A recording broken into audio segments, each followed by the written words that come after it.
Nintendo has announced an all-new handheld gaming device known as the Nintendo 2DS.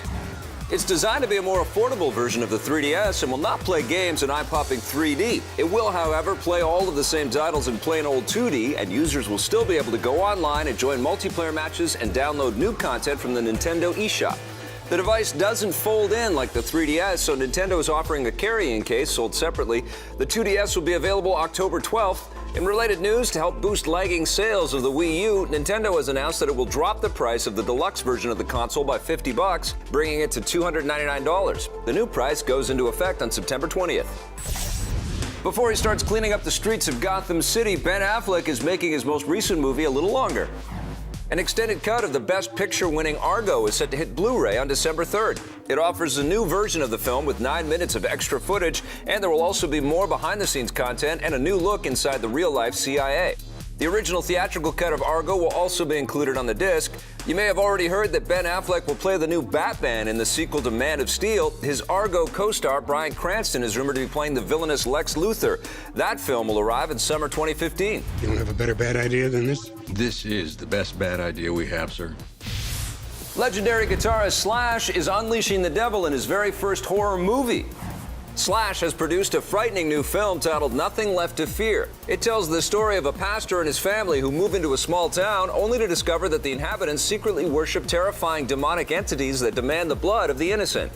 It's the first film produced by Slash's new production company, Slasher Films, which he set up just to create horror movies. I developed this entity called Slasher Films, and that was just one of a few scripts that I really liked, and it was something that was feasible financially.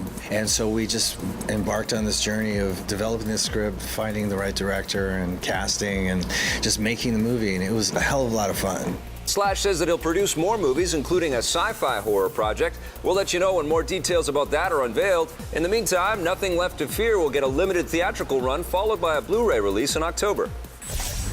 Move over, Mario. The Angry Birds series is taking on the very popular kart racing genre. Rovio Entertainment has announced Angry Birds Go, the first kart game for the Furious Fowl. The title was first teased earlier this summer, and there was speculation that it would be an endless runner. Rovio says it will instead be a full-blown racer with multiple characters, vehicles, and tracks. Expect more details soon. Meanwhile, in the galaxy far, far away, Angry Birds Star Wars 2 will launch on September 19th. It features new levels and characters inspired by the Star Wars prequel trilogy. A big-screen movie based on the Angry Birds franchise is also in development. One of the biggest Japanese movies of the year is finally soaring across the Pacific. Disney has picked up the North American distribution rights to The Wind Rises. It's the latest film from director Hayao Miyazaki and Studio Ghibli, the creators of hit animated movies like My Neighbor Totoro, Spirited Away, and Ponyo. The film is loosely based on the life of Hiro Horikoshi, the young engineer who designed the Zero fighter jet for Japan during World War II. The story explores heavy themes like fascism, along with youth and innocence during war. It's already a big hit in Japan, but Disney hasn't revealed when it plans to release it here. If you just can't wait to see it, The Wind Rises will be screened at the Toronto International Film Festival next week. If you don't think there are enough good games for the Ouya, one of the best in recent memory is heading to the system. The episodic game, The Walking Dead, based on the zombified TV show and comics, is coming to the new console. Players will be able to sink their teeth into all 5 episodes of the main game and the 400 Days expansion at the same time. The Walking Dead has picked up numerous accolades for its in-depth story that can be completely changed depending on a player's actions.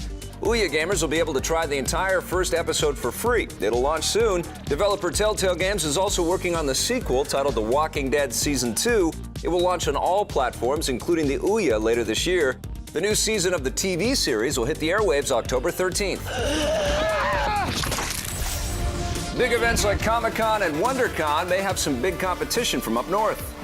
This year's Fan Expo Canada was the biggest in the event's history, with more than 100,000 people attending to check out the coolest movies, TV shows, games, merchandise, and comics.